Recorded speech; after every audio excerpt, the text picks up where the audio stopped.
My brother he works for the NSA through a company out of Charlotte, and he's management information system for the NSA, so he works the database, which means he also works with Mark Zuckerberg. He's high up in social media. He controls my social media.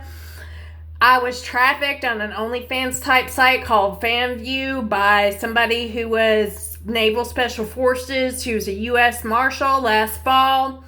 And I was trafficked on WhatsApp. He was an employee of Mark Zuckerberg, so I was trafficked essentially by Mark Zuckerberg and the NSA. And my DoorDash driver last week. I had groceries delivered on Wednesday. I immediately got sick once I drank coffee.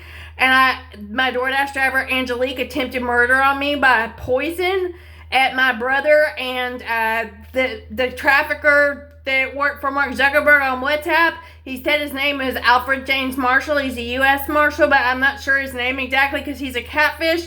They paid my DoorDash driver to attempt murder on me by poison, and I don't go to the hospital because the last time I went to Duke Health Lake Norman Regional Medical Center, I had a kidney infection, and they were paid to not give me the correct antibiotic. I tried to force them to give me the correct antibiotic, but they said I was on the correct antibiotic.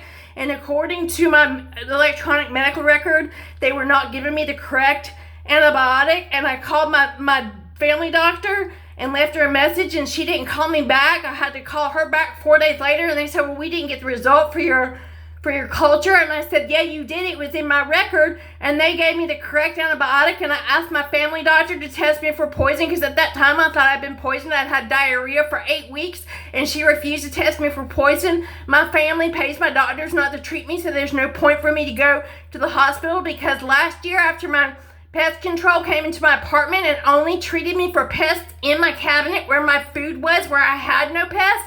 I went to the hospital, said I think I'm being poisoned, and what they did is they said that I was having delusions, and they locked me up on a criminal psych unit under a perjurious charge that Alfred James Marshall said I was violent when I'd never met the man in my entire life.